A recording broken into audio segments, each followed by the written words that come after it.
दिवस म्हणजे फार महत्त्वाचा आहे.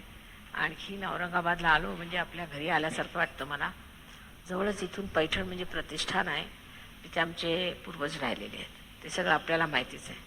पण आज सांगायचं म्हणजे असं की सहयोगाबद्दल फार गहन असता पाहिजे. आता इथे 36 देशातले लोक आलेले आहेत आणि त्यांना गणपती कशाशी खातात ते माहिती नाही. तिथून सुरू गणपतीचा ज्यांनी माहीत नाही, ज्यांनी गणपती काय ते पाहिलेलं नाही, त्या लोकांनी इतकं ध्यानधारणा करून इतकं मिळवलं आहे आणि इतके गहन उतरले, तर आपण किती मिळवायला पाहिजे आणि आपण किती पुढे जायला पाहिजे. पण तसं आपलं होत नाही. कारण त्याला रशियाला जाऊन माझ्या लक्षात आलं की रशियामध्ये हजारो लोक सहयोगात आले. हजारो, 2000 बाहेर तर 2000 आतमध्ये हॉलमध्ये. परत दुसऱ्या दिवशी सकाळी म्हटलं तर 4चे 4000 परत. आणि त्यांना पार केल्यानंतर ते जमतात. सकाळी उठून शिस्तशीर म्हटलं 4 आंघोळ करायचे, 4 आंघोळ करून ध्यानाला बसतात 5 वाजता. 5 ते 6 पर्यंत ध्यानाला बसतात. सगळे यच्चे आहोत. पण आपल्याकडे तसं नाही. आपल्याकडे सगळ्या कर्माला आपल्याला वेळ आहे. आता बहिणीच्या, मुलीच्या, अमक्याच्या तमक्याच्या लग्नाला जाऊ. अजून आपल्यामध्ये त्याचं हे खूप आहे, म्हणजे कुसंस्कार आहेत ते सगळे. ही माझी बहीण, ती सहयोगिनी नाही तर ते आपले काही नातं नाही आहे त्याचं.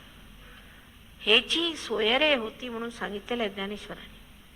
तुमचे स्वैरिक हे, ती स्वैरिक आता विसरायची. आता तुम्ही सहज धर्मात आला की ती स्वैरिक विसरून आता ही तुमची स्वैरिक आहे. ह्या मंडळींना बघा, सगळं सोडून तुमच्यासारखे वस्त्र घालून बसले ती.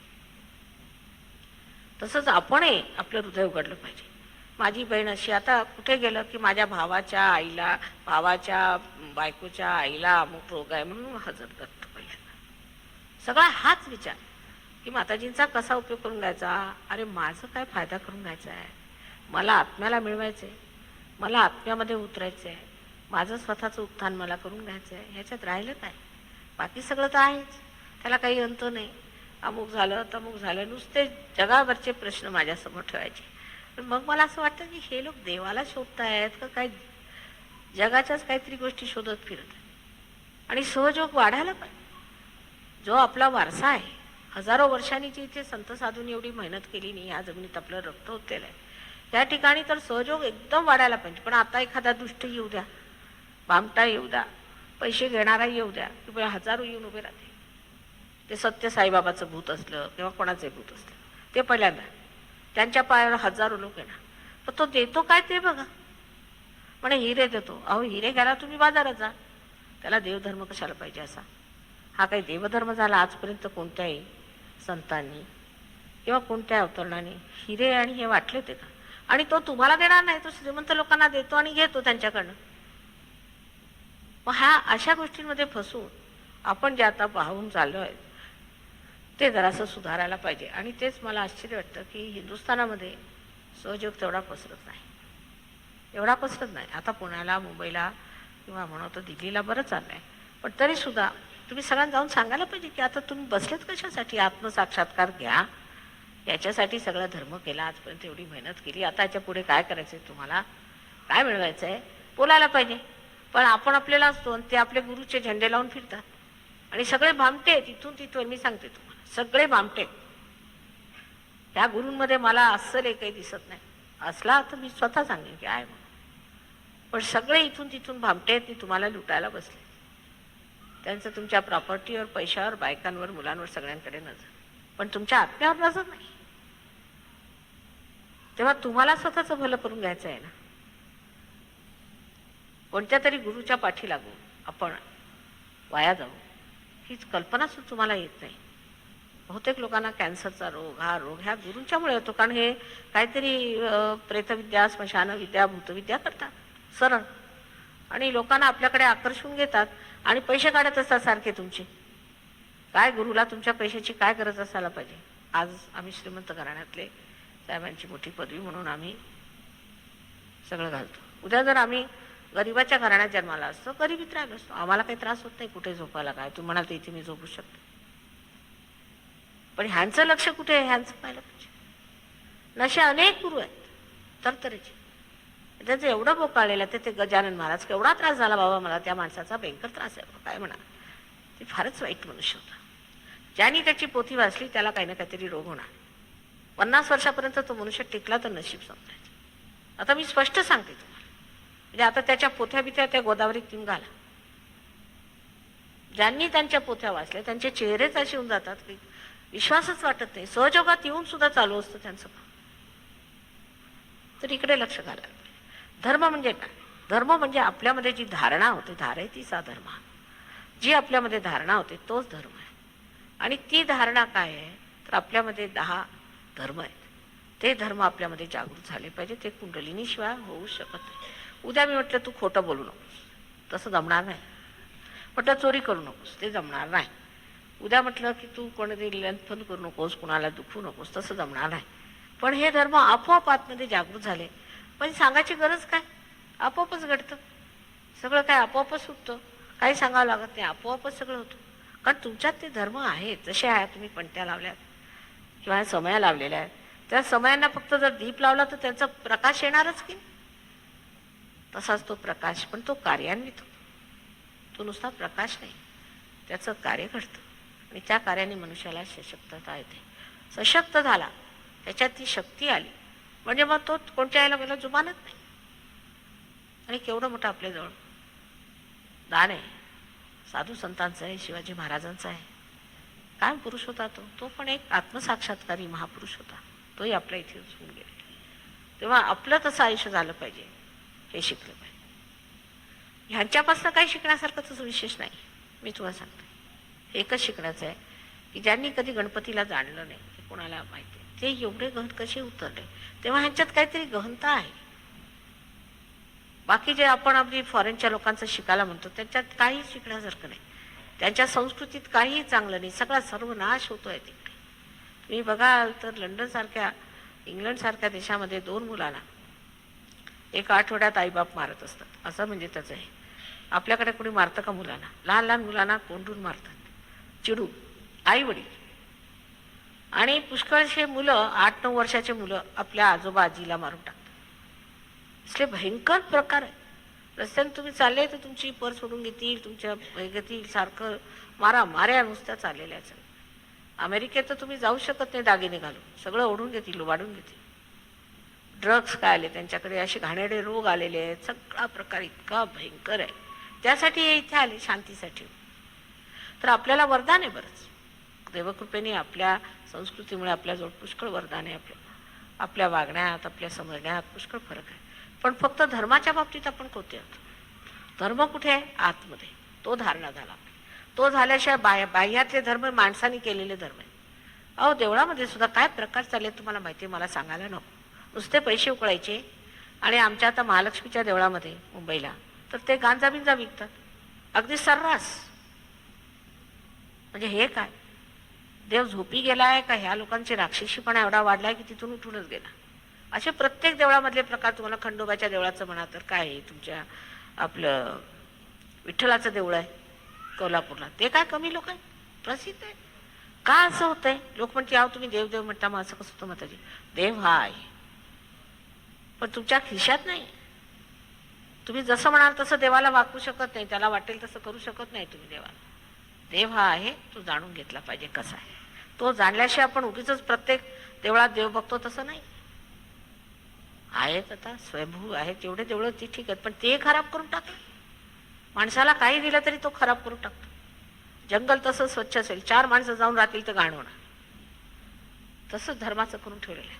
सगळे धर्म बिघडवून ठेवले आहेत. आणि त्यामुळे आपल्याला असं वाटतं अनास्था की हा धर्म कसा, मग हा अशा धर्मात काय करायचं? माताजी हे असे लोक आहेत, ते असे दुष्ट आहेत, तर कसं काय करता? आम्ही एवढं पारायण केलं, आम्हाला सांगितलं आमच्या गुरुनी तुम्ही पारायण करा, तर आम्ही आजारीच पडलो, असं कसं झालं? अहो तुमचा अजून परमेश्वराशी काहीही लागाबंधा झालेला नाही, काहीही तुमचा संबंध झालेला नाही. जोपर्यंत ह्याचा संबंध मेनशी झाला नाही, इथे बडबडून उपयोगाचं काय होणार आहे माझं? तसंच आहे. जर तुमचा संबंध झाला, मग संबंधच झालेला आहे म्हणजेच योग. हाच योग प्राप्त झाला पाहिजे. आणि तो योग झाला म्हणजे जी परमचैतन्य सगळीकडे पसरलेलं आहे ते तुमच्यातनं वाहू लागतं आणि तुम्ही शक्तिशाली. पण आधी हे समजलं पाहिजे की आत्तापर्यंत आम्ही केलेलं आहे ते काही शहाणपण नव्हतं. जर तुमचा टेलिफोनची कनेक्शनच नाही, तुम्ही टेलिफोन केला तर त्याच्यात काय शहाणपण आहे? तसंच आहे. जोपर्यंत कनेक्शन आहे तेव्हा रामाचं नाव घेतलं तर राम रागवणारच की तुझा काय संबंध बाबा माझा, तू कोण होतोस. कळलं ना, तसा प्रकार. तेव्हा काही मंत्रफंत्र काय म्हणत असाल ते सध्या सोडून आधी तुम्ही सहयोग धारणा करा. मग तुम्हाला कळेल तुम्हाला कोणचा त्रास आहे, कुठे तुम्हाला तकलीफ आहे, काय आहे ते बघू, आणि तसं तुम्हाला व्यवस्थित आम्ही मंत्र सांगू की हा मंत्र म्हणा. त्याचं मोठं ज्ञान आहे, मोठं त्याचं शास्त्र आहे.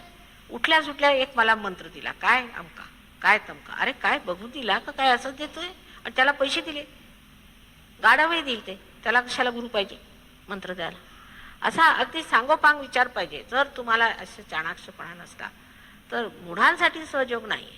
रामदासांनी सांगितलं मूढांसाठी नाही. रामदासांना विचारलं केवढी वेळ लागतो कुंडलीनी जागृत करायला, केवढा वेळ लागेल. तत्क्षण शब्द वापरल्यात, तत्क्षण, त्या क्षणीच कुंडली जागृत होईल. पण अधिकारी पाहिजे. अधिकारी असला तर जागृती होणार, अधिकारी नसला तर कधीच होणार नाही. अधिकारी म्हणजे त्या माणसाचं आयुष्य, त्याचं वागणं जरी कसंही असलं किंवा काहीही असलं तरी पहिली गोष्ट पाहिली पाहिजे की हा कुंडलिनीचं जागरण करतो की नाही. जर तुमच्याकडनं तो पैसे पळतोय, तो काय तुमचं जागृती करणार, तो तो तुमचा मिंदा, तुमचा नोकर. तुम्ही राहाल का कोणाच्या दमावर. तुम्हाला जर म्हटलं येऊन तुम्ही फुकटखोरी कराल, तुम्ही कराल का, नाही करणार. तर त्याला तेवढाही मान नाही, फुकटखोरी करून राहतोय, खोटं बोलून राहतोय. तर सत्यावर उतरायला पाहिजे. जर सत्य धरलंय तर जे सत्य आहे तेच मिळायला पाहिजे मला, असा हट्ट धरायचा. तेव्हाच तुम्हाला सत्य मिळेल आणि वास्तविकता मिळेल. आणि नाही तर असत्यावर उभे राहिले तर असत्य मिळेल, आणि असत्याने तुमचा संतोष होणार नाही, समाधान मिळणार नाही. आणि ज्यासाठी एवढी धडपडाट आहे, ज्यासाठी तुम्ही उपास करता, ज्यासाठी ते तुम्ही त्रास उचलले, देवाला टाहो फोडला, ते सगळं तुम्हाला दारातच आहे. म्हणून आपल्या हृदयातच आधी परमेश्वर ओळखला पाहिजे. आपल्या हृदयात जो परमेश्वर मिळेल त्यानेच आपण जाणू शकू, त्यानेच आपल्याला सत्य मिळेल. एकमेव सत्य कळेल, सत्य काय आणि खोटं काय. सध्या तरी आपली अशी स्थिती अर्धांतरी आहे. सध्या आपल्याला जोपर्यंत आपला परमेश्वराशी संबंध झालेला नाही तोपर्यंत परमेश्वराबद्दल काहीही धारणा करून परमेश्वर होत नाही. परमेश्वराची तुम्ही धारणा करू शकत नाही, ती आपल्यामध्ये धारणा झाली पाहिजे. परमेश्वर हा असा, परमेश्वर हा तसा. मग त्याला शिवाय द्यायच्या, साखळी घालायची की तुझं मी एवढं केलं, माझं का नाही करत. अरे पण तुझा संबंधच नाही बाबा, परमेश्वराचा काय दोष याच्या. परमेश्वराने जर तुमचं काही केलं नाही त्याच्यात त्याचा काय दोष आहे, तुमचा संबंध नको व्हायला का. तेव्हा आता सहयोग तुमच्या दारी आलेला आहे, सगळ्यांनी सहयोग स्वीकारावा आणि त्याचं वर्णन करावं. इतकंच हवे, पण तो आपल्या डोक्यावर धरून सगळ्यांना सांगितलं पाहिजे. तर पुढच्या वेळेला मला आशा आहे की तुमच्या औरंगाबादला आणखी बरीच मंडळी येते. आता बाहेरून इतके आले तर इथले गावातले जास्तच पाहिजे त्यांच्यापेक्षा. तर आज बघूया संध्याकाळी कसं काय होतं ते. वाईट वाटून घ्यायचं नाही, कारण आपल्याला कशाचा विश्वास असला की त्याच्याबद्दल कुणी म्हटलं तर फार वाईट वाटतं. समजा हातात तुमच्या साप आहे, मी म्हटलं बाबा तुमच्या हातात साप आहे सोडा, पण अंधार आहे दिसत नाही, तर तुम्हाला नाही साप नाही दूरच आहे. पण जर प्रकाश आला तरच त्या प्रकाशात कळेल ना की हा साप आहे, म्हणून आधी प्रकाश घेतला पाहिजे.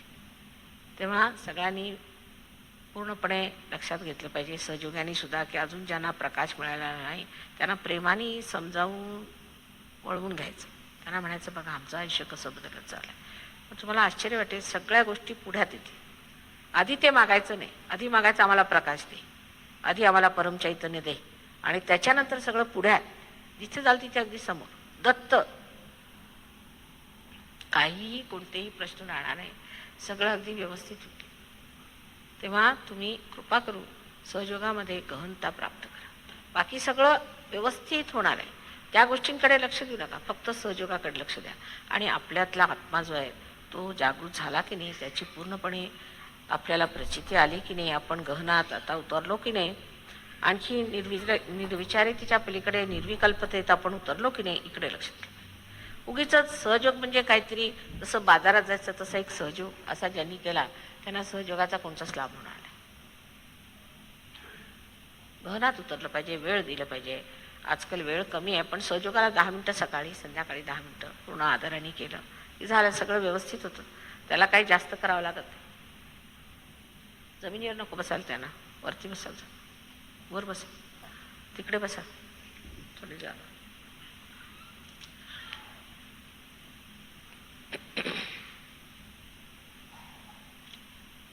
तर एकंदरीत चांगला सांगोपांग विचार करायचा. आपल्याला आयुष्यात काय मिळालं आहे, आपण काय मिळवलं आहे, लोकांशी असं बोलायचं. काय हो काय मिळालं, तुम्ही एवढं जप ताप केलं, हे केलं, लावून घ्या. चला आईसमोर असं कपाळ घेऊन यायचं नाही. आम्ही काही मानत नाही, ते मानतच नाही. कसलं काय नाही, कसलं काय. पुरुषांना वैधव्य येत नाही, फक्त बायकांनाच येतं. काय आम्ही मानत नाही. बेकारच्या गोष्टी सगळी अंधश्रद्धा आहे.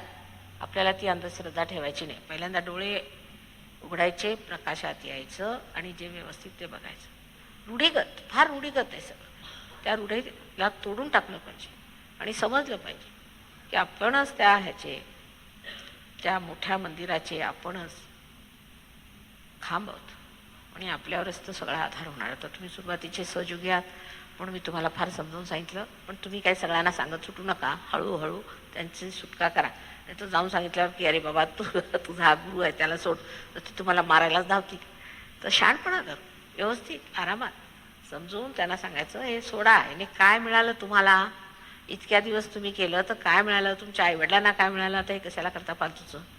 जे खरं आहे ते म्हणा. तुम्ही स्वतःचे गुरु होऊ शकता, मग का नाही करावं. आता आम्ही एवढं कार्य काढलेलं आहे, तर तुम्ही ते करावं.